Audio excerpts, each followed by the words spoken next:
여러분 안녕하십니까? 오늘 책별 성경 연구 세 번째 시간입니다. 오늘 공부할 내용은 출애굽기입니다. 출애굽기를 함께 공부하게 되는데요.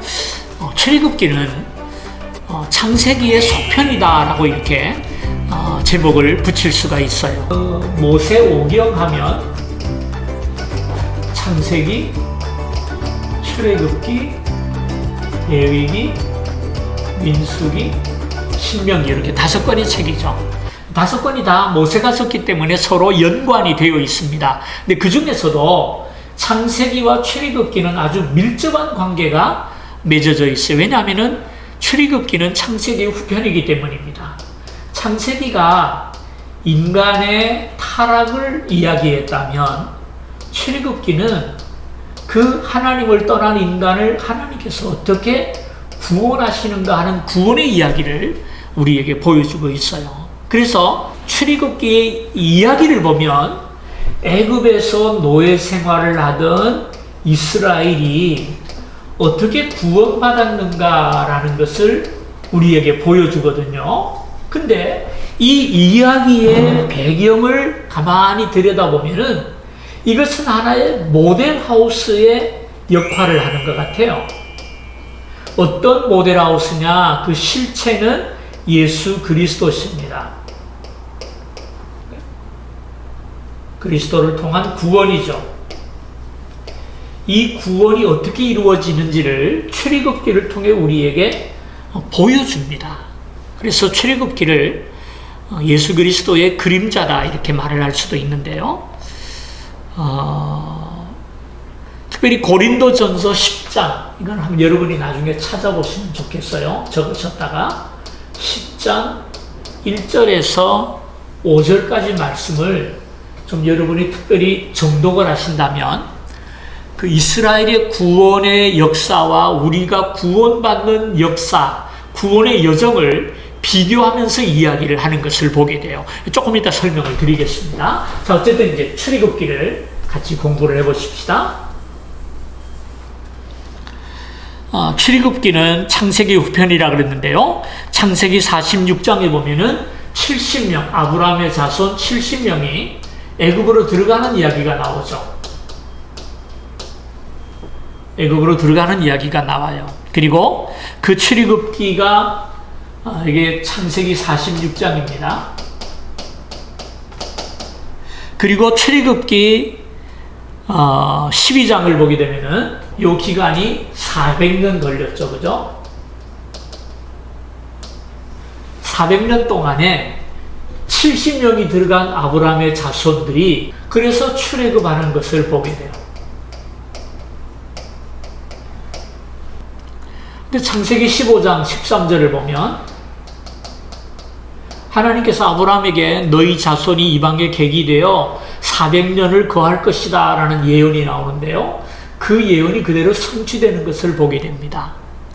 여기서 우리가 한 가지 수수께끼는 왜 하나님께서 아브라함에게 가나안 땅을 주신다고 했으면 바로 주지 않고 400년 동안이나 그 자손들을 애굽에 보내서 노예 생활을 하게 한 후에 400년 만에 다시 가나안으로 돌아오게 하셨을까 하는 의문을 우리가 가질 수 있게 됩니다. 왜 그랬느냐? 2가지 이유가 있어요.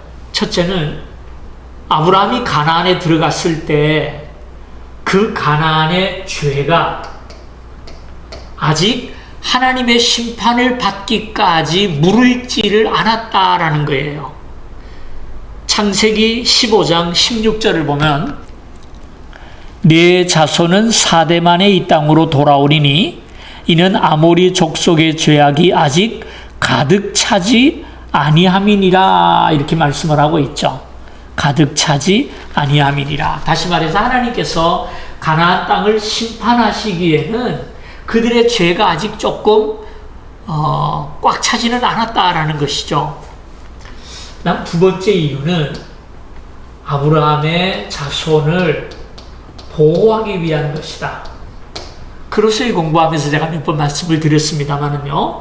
아브라함과 롯이 가나안 땅에 들어갔을 때 그 가나안에는 이미 7 족속이 살고 있었다고 그랬죠.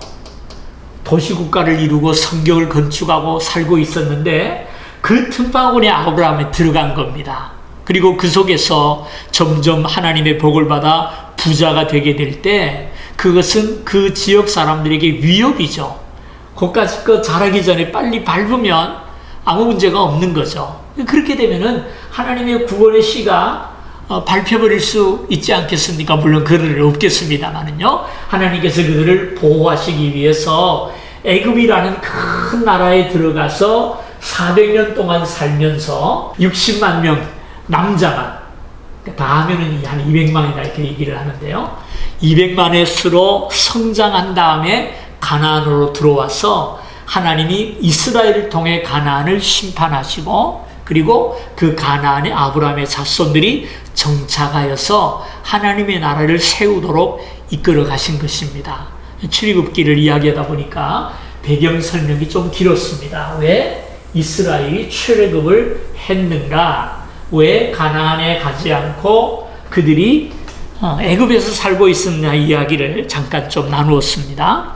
자, 본문의 구조를 좀 보겠습니다. 출애굽기의 구조는 간단합니다. 세 부분으로 나누어집니다. 1장에서 18장까지는 출애굽에 대한 이야기가 나와요. 출애굽의 역사, 과정, 그 다음에 19장에서 24장까지의 내용은 하나님께서 이스라엘에게 주시는 율법의 이야기가 기록이 되어 있습니다. 그 다음에 세 번째 25장에서 40장까지는 하나님의 성막과 제사장, 레위인에 대한 규례들이 여기에 기록되어 있는 것을 보게 됩니다. 그래서 이 내용을 요약을 하자면 이스라엘이 구원받고 자유를 얻게 된 과정을 이야기해요. 그리고 이 19장에서 20장까지의 내용은 구원받은 하나님의 백성들의 책임에 대한 이야기를 합니다. 너희들이 하나님의 백성이 되었다면 하나님의 백성다운 삶을 살아야 되지 않겠느냐? 그래서 너희는 이렇게 살아라 하고 율법의 내용을 주고요. 그 다음에 세 번째 내용은 특권입니다. 하나님의 백성의 특권, 그게 뭔지 아세요? 예배입니다. 예배. 하나님과 예배로 교제하며 하나님의 은혜를 이 땅에서 누리며 사는 방법을 보여주는 것이 세 번째 부분의 내용입니다. 그래서 출애굽기를 읽으실 때에는 이 세 단락을 구별해서 읽으셔야 돼요. 대개 우리가 성경을 읽으면 18장, 19장, 20장까지는 그래도 가요. 왜냐하면은 출애굽이 이야기니까 재미있는데 이 20장 넘어서기 시작하면은 십계명 끝나고 나서부터는 뭐 율법들이 자꾸 나오는데 아주 지루한 이야기가 나와요. 현실적이지 않은 이야기들이 많이 나와서 그 다음에 성막을 짓는 데 가서 더 헷갈리니까 성경을 포기하기가 십상인데요. 이 구조를 좀 알고 읽는다면은 좀 나을 겁니다. 성막에 대한 이야기를 하고 있는 것처럼 보이지만 성막에 대한 이야기가 아니라 하나님과 교제하며 예배하는 방법에 대한 이야기가 여기 나와 있거든요. 그래서 요 세 구조를 하나하나 차례대로 좀 보십시다. 그러면은 첫째로 출애굽에 대한 이야기입니다. 1장에서 18장이라 그랬죠? 제일 먼저 나오는 것이 모세의 이야기입니다. 하나님께서 이스라엘을 구원하기 위해 선택한 한 사람의 이야기, 모세이죠. 그 다음 두 번째는 모세를 통해 하나님께서 이스라엘을 어떻게 구원하셨는가. 이스라엘의 군대가 구원한 것도 아니고요. 10가지 재앙이 구원한 것도 아니고요. 10가지 재앙은 이스라엘을 쫓아내게 하시는 하나님의 방법일 뿐이었고 그들을 구원하신 것은 보혈의 능력으로 구원하셨죠. 6월절에 제정이 나옵니다. 6월절에 대한 제정. 10번째 재앙을 주시면서 오늘 밤에 애굽의 모든 장자가 죽을 터이니까 이스라엘 사람들은 온 가족이 집에 모여라. 집에 모여서 밖에 나가면 죽으니까 나가지 말고 모여서 양을 잡아서 피를 문설주에 바르고 문사방에 바르고 그 안에서 양의 고기를 구워서 쓴나물과 함께 누룩을 넣지 않는 떡을 만들어서 먹어라. 그러면 죽음의 천사가 애굽에 들어와서 모든 장자를 죽일 때 피가 발라져 있는 집은 넘어갈 것이다. 그래서 6월이라는 말은 담장을 뛰어넘는다라는 말입니다. 6월절. 6월이라는 말. 그래서 6월절을 하나님께서 제정을 하시죠. 그래서 6월절에 이스라엘 백성들이 양을 잡아서 피를 바름으로 말미암아 어린 양의 피로 그들이 구원받게 되죠. 그리고 그들이 애굽에서 노임을 받아서 탈출을 하게 됩니다. 제일 먼저 만난 게 뭐죠? 홍해였죠. 홍해 바다를 만났는데 그 홍해도 하나님의 능력으로 구원받았고요. 그 다음에 광야길을 걸어가는데도 하나님께서 광야를 걸어가도록 구름 기둥을 주셨고요. 그 다음에 반석을 쳐서 물을 주시고요. 하늘에서는 만나가 내려서 먹게 하심으로 그들을 광야길로 걷게 하셨어요. 그리고 세 번째로 그들을 어디로 인도하셨냐 하면은 시내산으로 인도하십니다.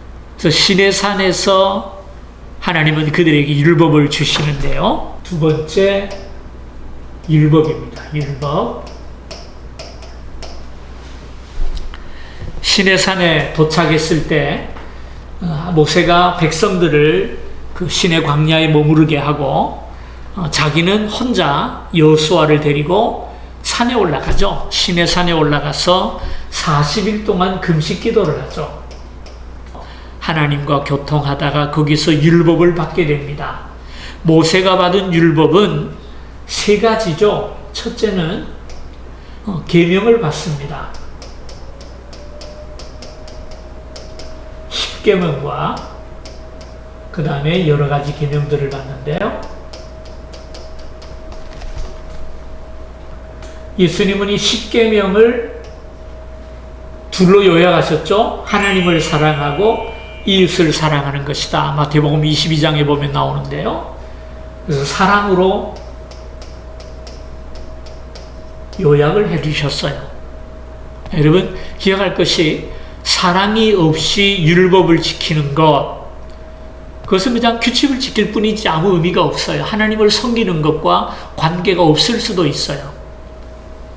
그러나 마음이 담겨 있을 때 그 지키는 것이 효과가 있겠죠. 그죠? 그 다음 두 번째 주신 율법은 뭐냐 하면 판결에 대한 거예요. 사회적인 법입니다.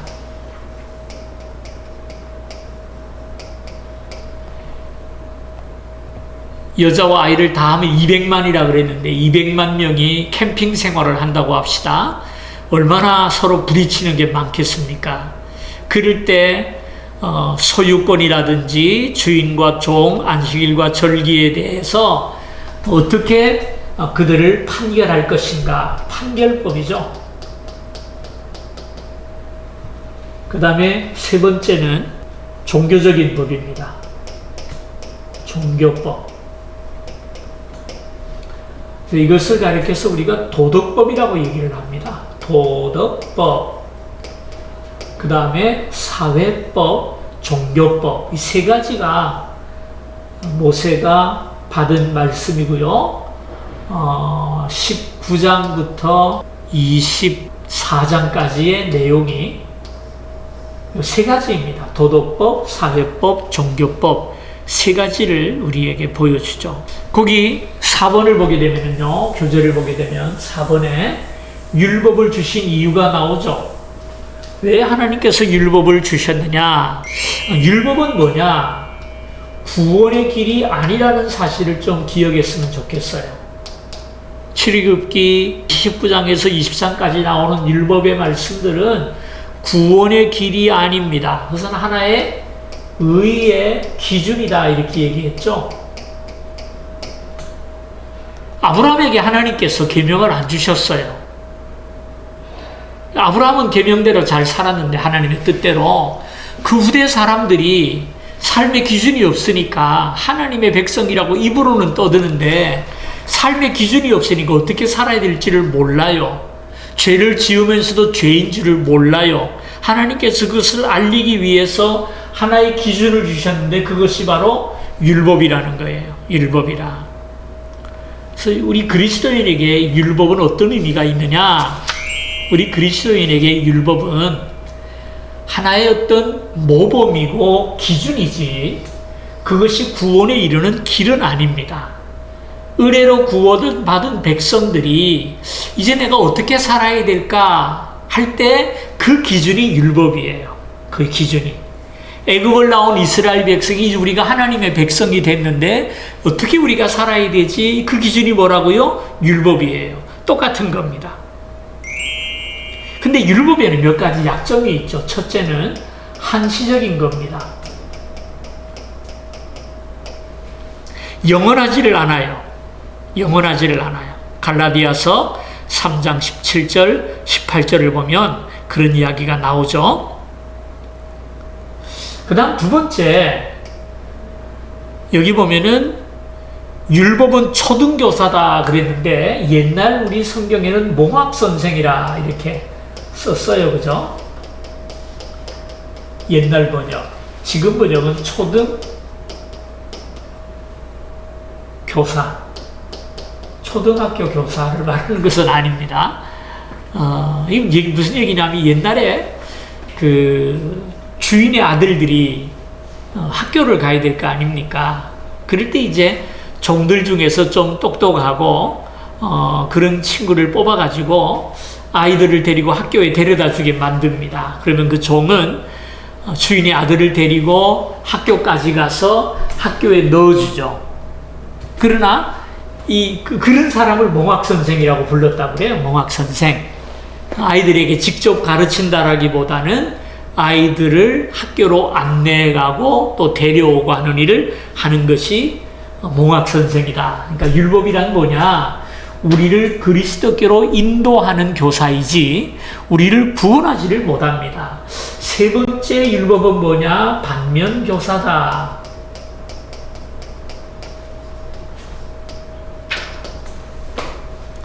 죄를 깨닫게 해주는 것이라는 거예요. 율법은 무엇과 같으냐 하면 저는 그렇게 생각해요. 거울이라고 생각을 해요. 거울이라고. 거울을 이렇게 보면 내 모습을 그대로 보여줍니다. 거울을 안 보고 살면 여러분 어떻게 될까요? 시각장애인들을 이렇게 보면 얼굴 형태가 이렇게 꾸미지를 못하지 않습니까? 꾸미지를 못해요. 그러나 매일 거울을 보는 사람들은 매일 보고 얼굴을 꾸미다가 보니까 얼굴도 잘 꾸미지만 얼굴 모양도 어느 정도 균형을 이렇게 잡고 있는 것을 보게 돼요. 뭐 늙어가는 건 어쩔 수 없고요. 근데 이제 좀 오해는 하지 않기를 바랍니다만은요. 시각장애인들을 보면 얼굴의 균형이 조금 흐트러지는 것을 보게 돼요. 왜냐하면 보지를 못하기 때문입니다. 이건 내가 얼굴에 무엇이 묻은지를 알지 못하고 산다고 생각해 보세요. 얼마나 답답하겠습니까? 율법은 우리에게 무엇 같으냐? 우리를 보여주는 거예요. 율법은 우리를 보여주는 거예요. 창세기 공부할 때 셋의 아들 가운데 에노스가 있었다 그랬죠. 에노스라는 이름의 뜻이 뭐라 그랬죠? 고칠 수 없는 존재, 부패한 존재를 얘기합니다. 고칠 수 없는 존재. 율법을 보면 볼수록 우리는 점점 더 좌절에 빠집니다.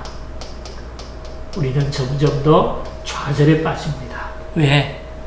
앞만 꾸며봐야, 좀 죄송하십니다만, 호박에 줄친다고 수박이 안 되는 것처럼 앞만 내가 애를 써도 안 되는 것을 우리가 거울을 볼 때마다 우리가 발견한다는 거예요. 거울을 볼 때마다. 예? 그래서 결국은 우리가 누구를 찾습니까? 예수 그리스도를 찾을 수밖에 없죠. 그게 율법의 목적입니다. 율법은 그 사명을 언제 다하느냐? 우리가 예수님을 찾으면 그 이상 율법은 할 일이 없는 것이 되는 것이죠. 율법은 뭐냐?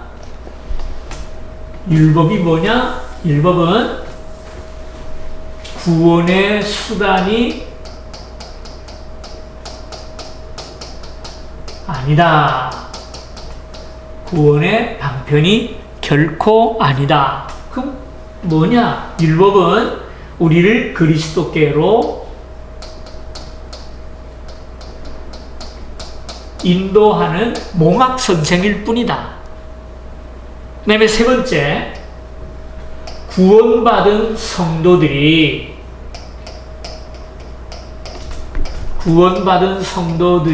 자발적으로 지켜가야 할 삶의 표준이다.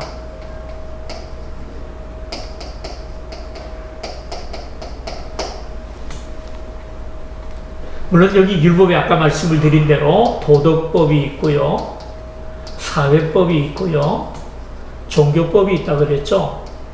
이 종교법은 주로 제사에 대한 것인데요, 이것은 예수 그리스도가 오심으로 말미암아 이미 폐지되었어요.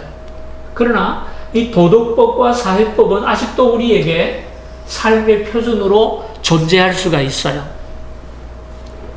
제가 이스라엘 성지순례를 갔을 때 유대인들만 식사하는 곳을 가서 식사한 적이 있어요. 그러면서 이제 그 가이드에게 여러 말을 들었는데요, 유대인들은 고기하고요 치즈를 함께 안 먹는다 그러더라고요. 그래서 유대인들이 먹는 햄버거에는 패티라 그러죠. 그게 들어가면 치즈 안 들어갑니다. 왜 그런지 아세요? 율법의 말씀에 보면은 송아지를 어미 젖에다가 싸우지 말라라는 말씀이 나와요. 송아지를 어미의 젖에다가 삶지 말라. 정확하게 제가 학술적인 이야기를 못하겠습니다만은 들을 때 좀 잔인하잖아요. 새끼들이 먹고 자라는 젖에다가 송아지를 같이 삶으면 영양도 있고 맛은 좋을지 몰라도 좀 도덕적이지를 못한 것 같은 느낌이 들지 않나요? 아마 그래서 하나님께서 이것을 금하지 않았나 생각이 돼요. 그래서 이스라엘 사람들을 보면은 고기와 치즈를 같이 안 먹더라고요. 우유도 같이 안 먹고, 그래서 그럴 수 있겠다 생각을 했는데요. 어떤 그런 것들이 우리 하나의 표준이 될 수 있겠죠. 그 다음에 세 번째는 성막의 이야기가 나오죠. 성막. 성전입니다. 25장에서 40장까지 내용인데요. 모세가 하나님 앞에 40일 동안 기도할 때 받은 것이 계명만 받은 것이 아니라 성막의 설계도도 같이 받은 것 같아요.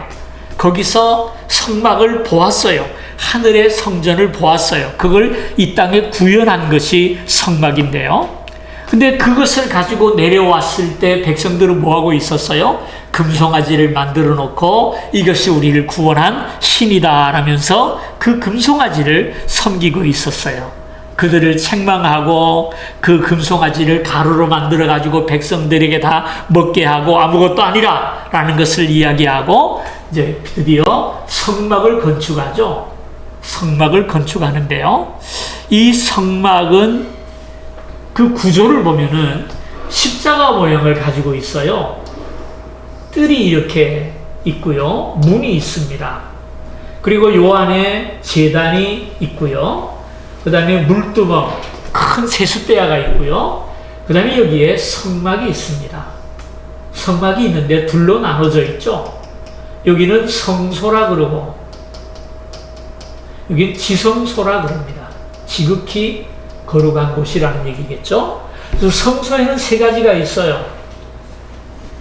분향단이 있고요, 그 다음에 떡상이 있고요, 그 다음에 촛대가 이렇게 있습니다. 촛대가.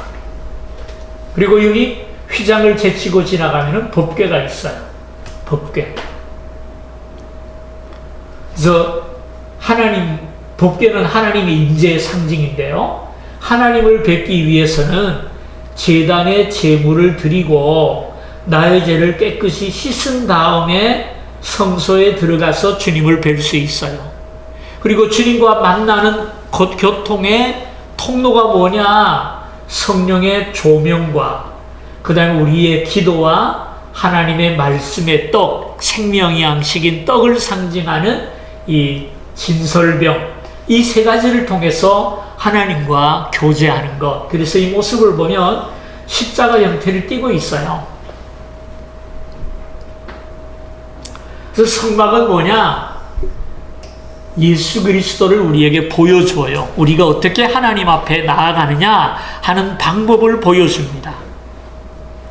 히브리서 9장 8절 12절을 보면 이 모든 성막은 예수 그리스도에 대한 비유라 그랬어요. 개혁할 때까지만 맡겨두셨다. 이 성막의 주인이신 예수님이 오셨기 때문에 더 이상 우리에게는 성막이나 성전이 필요하지 않죠. 예수 이름으로 언제 어디서든지 하나님 앞에 예배할 수 있는 복을 우리가 누리게 된 것입니다. 자, 그럼 마지막으로 출애굽기를 우리에게 주셨는데 이 출애굽기가 오늘 우리에게 어떤 의미가 있나 보십시다. 출애굽기의 내용을 보면 이런 형태로 되어 있습니다. 첫째로 이스라엘이 노예로 살고 있을 때 하나님께서는 그들에 대한 약속을 기억하셨죠. 아브라함에게 주셨던 약속을 기억하시고 그들을 불러내셨어요. 모세를 통해 부르셨는데 유월절을 통해서 구원하시고요. 홍해를 통해 그들을 정결하게 하시고요. 그리고 시내산에서 언약을 맺습니다. 그리고 광야 40년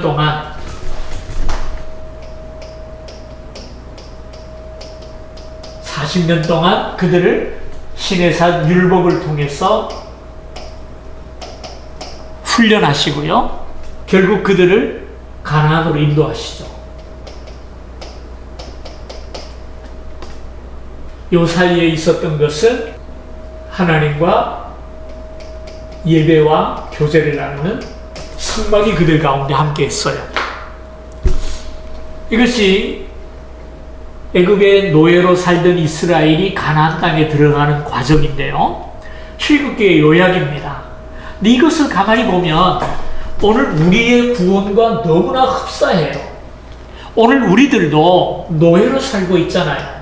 누구의 노예입니까? 애굽이 아니라 죄와 사망의 노예로 살고 있던 우리들을 하나님께서는 예정하셨어요. 언제요? 창세전에 우리를 예정하셨어요. 그리고 우리를 불러주십니다. 이걸 다른 말로 소명이라 그러죠. 그죠? 그리고 어린 양의 피로, 유월절이 아니라 어린 양 대신은 예수의 피로 우리를 의롭다 하시죠. 우리를 의롭다라고 불러주시고요.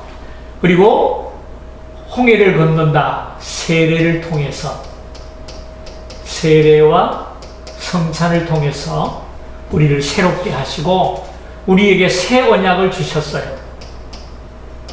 그건 뭡니까? 서로 사랑하라는 것이죠. 근데 이런 우리를 바로 천국으로 인도하는 것이 아니라 우리에게도 광야 생활이 있어요. 그게 뭡니까? 오늘 현세의 삶이죠. 이 현세를 살아가는 우리들에게 하나님께서는요, 은혜를 주십니다. 어떤 은혜를 주십니까? 성례와 말씀을 통해서 우리에게 은혜를 베푸십니다. 그래서 하나님과 교제하며 이 땅을 살게 하시다가 결국 약속의 나라,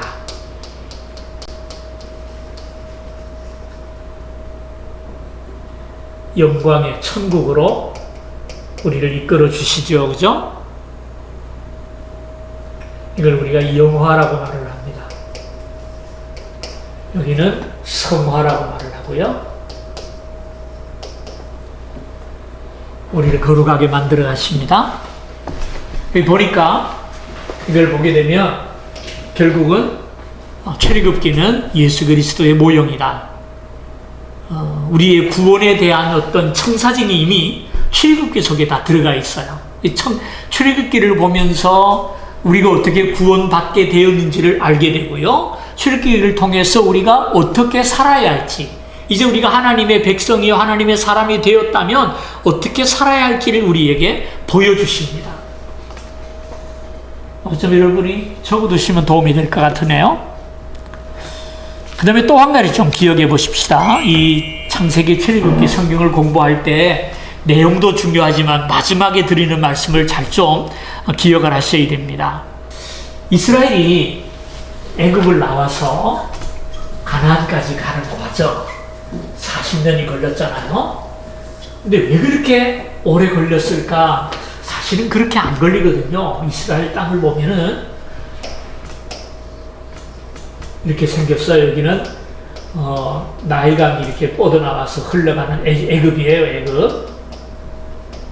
그리고 여기가 이제 가나안 땅인데, 여기가 가나안 땅인데, 여기에 원래 저 실크로드가 이렇게 있어가지고요, 이렇게 인도까지 올라가는데, 이리로 가면 한 보름이면 충분히 갈 수 있는 거리라 그래요. 예? 근데 하나님은 이렇게 인도했단 말이에요. 이렇게 해가지고 가다가 가나안까지 이렇게 갈라다가 다시 돌아와가지고 여기서 40년을 돌게 만들어요. 그리고 다시 올라가게 합니다. 왜 그랬을까요? 하나님이 짓궂어서? 아니에요. 하나님의 원래 계획은 이스라엘을 애굽에서 인도해서 시내산에서 율법을 주고 한 2년 정도 훈련을 받은 다음에 가나안에 가는 게 하나님의 목적이었어요. 근데 어떻게 됐죠? 여기서 정탐꾼을 쓸데없이 보내가지고 갔다 온 사람들이 알고 안 됩니다. 우리 절대로 못 들어갑니다. 가면 다 죽습니다. 그래가지고는 하나님을 원망하고 모세에게 돌을 던지고 그러다가 결국 쫓겨났거든요. 그래서 여러분 민수기 14장을 잠깐 좀 볼까요? 민수기 14장 34절을 보십시다. 너희가 그 땅을 정탐한 날 수인 40일의 하루를 1년으로 쳐서 그 40년간 너희의 죄악을 담당할지니 너희가 그제서야 내가 싫어하면 어떻게 되는지를 알리라 하셨다라. 야, 이게 저도 지금 봤네요. 그제서야 내가 싫어하면 어떤 일이 일어날지 너희가 알 것이다. 그런 얘기를 해요. 예? 여기에 정탐꾼을 보내가지고 40일 동안 정탐을 했거든요. 이건 하나님의 뜻이 아니었어요. 믿음으로 들어가면 되는데, 그래가지고 돌아와서 원망을 하니까 너희들이 40일 정탐한 하루를 1년으로 쳐가지고 40년 동안 너희가 광야에서 고생할 거다 하면서 내가 싫어하는 일을 하면 어떻게 되는지 너희가 알 거다 그러거든요. 와, 무서운 얘기네요. 여러분, 우리가 아까 그 광야 생활 얘기했잖아요. 이 세상이 우리에게 광야 생활인데, 광야 생활을 우리가 행복하게 기쁨으로 사는 비결이 있어요. 뭔지 아십니까? 하나님을 신뢰하고 하나님의 말씀대로 따라가면 돼요. 괜히 좀 돌뿌리에 걸려 넘어졌다고, 애굽에는 돌이 없었는데 먹을 게 없다고, 아이고 애굽에 가마 옆에 고기도 많았는데, 이런 소리 하지 말라는 겁니다. 예? 쉽게 갈 길을 어렵게 갔잖아요. 길어야 2년이면 얻을 수 있는 가나안을 이스라엘은 40년 동안 헤매다가 결국은 들어가지 못합니다.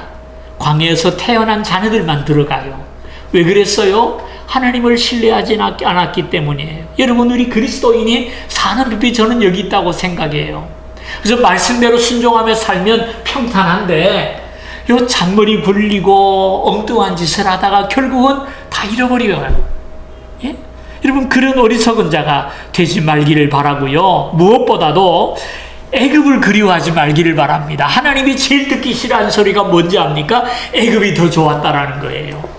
제일 싫어하셨어요.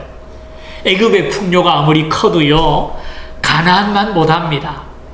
좀 힘들고 좀 고통스러워도 참고 건디면 하나님께서 가나안의 영광을 우리에게 주실 줄로 믿으시기를 바랍니다.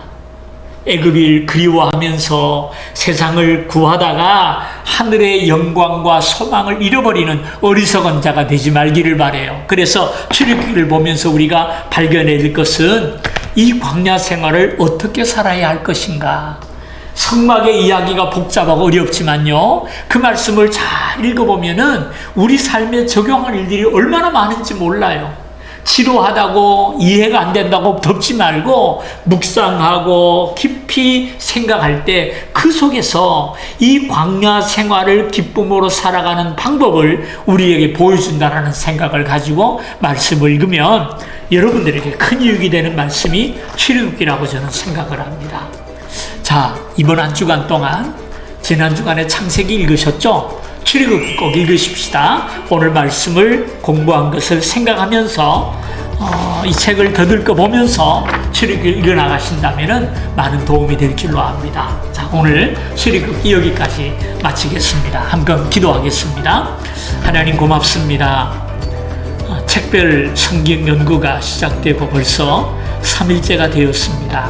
하나님, 시간 말씀을 깨닫게 하시고 말씀이 어떤 책인지를 알고 또한 읽어 나아가게 될 때 그 말씀 속에 성령님 역사하여 주옵시사 깨닫게 하시고 누리게 하시고 말씀에 더 깊이 잠기어서 하나님의 뜻을 분별하고 하나님의 뜻을 따라 살아가는 주의 백성들이 되게 하여 주옵소서. 다음 시간까지 우리의 삶을 돌보시고 하나님 말씀을 읽어 나아가는 모든 과정 속에 성령의 비추심이 함께하기를 원합니다. 축복하여 주옵소서. 예수님의 이름으로 기도하옵나이다. 아멘. 예, 마치겠습니다. 다음 시간까지 안녕히 계십시오.